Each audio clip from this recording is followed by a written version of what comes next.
এই মহিলা ছিল একজন গৃহকর্মী, কিন্তু তার আচরণ ছিল ভয়ঙ্কর ঘৃণিত। যখনই সে তার অন্ধ মালকিনের জন্য খাবার পরিবেশন করত, প্রথমে সে চামচটা নিজের নোংরা আর দুর্গন্ধময় পায়ে জোরে জোরে ঘষত। তারপর সেই স্যুপের মধ্যে থুতু ফেলত। এরপর বড়ই নিষ্পাপ মুখ করে সেই স্যুপ মালকিনকে খেতে দিত। কিন্তু একদিন যখন মালকিন স্যুপ খেতে যাচ্ছিলেন, হঠাৎ তিনি বাটিটা টেবিলে জোরে আছড়ে মারলেন এবং গৃহকর্মীকে এক চড় দিলেন। গৃহকর্মী ভয় পেয়ে গেল। মালকিন তাকে বললেন, এখন তুই এই স্যুপটা খা। ভয়ে কাঁপতে কাঁপতে সে নাক চেপে ধরে পুরো স্যুপটা খেয়ে ফেললো। কিন্তু সে কিছুতেই বুঝতে পারল না অন্ধ মালকিন কিভাবে জানলেন এইসব ঘটেছে। তার কিছুক্ষণ পর দুপুরে গৃহকর্মী আবার এক কৌশল চাললো। সে চুপি চুপি ভাতে পেট খারাপের ঔষধ মিশিয়ে দিল। কিন্তু খাবার পরিবেশনের সময় মালকিন তাকে বললেন, তুমি একটু পানি নিয়ে আসো। সে পানি আনতে যেতেই মালকিন দুইজনের প্লেট বদলে দিলেন। গৃহকর্মী ফিরে এসে কিছুই বুঝতে পারলো না এবং নিশ্চিন্তে সেই ভাত খেয়ে ফেললো। অল্প সময়ের মধ্যেই তার পেটে প্রচন্ড ব্যথা শুরু হলো। সে দৌড়ে টয়লেটের দিকে গেল, কিন্তু সেখানে গিয়ে দেখলো দরজাটা ভেতর থেকে বন্ধ।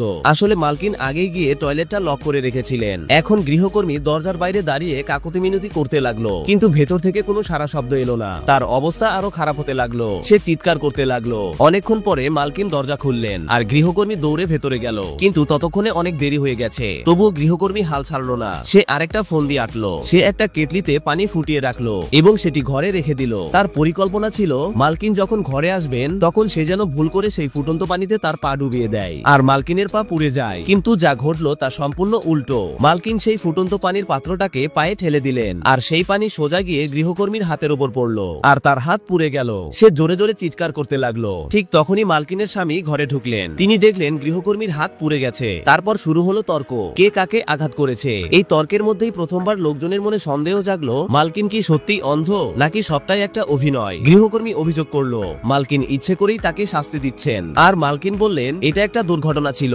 মালকিনের স্বামী পরিস্থিতি সামলাতে বললেন, প্রথমে আহত মানুষটাকে হাসপাতালে নিয়ে যাওয়া উচিত। মালকিনও তাতে রাজি হলেন এবং সঙ্গে সঙ্গে হাসপাতালে নিয়ে যাওয়ার নির্দেশ দিলেন। কিন্তু এরপর থেকেই গৃহকর্মীর মনে সন্দেহ গভীর হলো, কারণ যেভাবে মালকিন বারবার সঠিক সময় নিজেকে বাঁচিয়ে নিচ্ছিলেন তাতে মনে হচ্ছিল তিনি অন্ধ নয় এবং একটা নিখুঁত অভিনয় করছেন।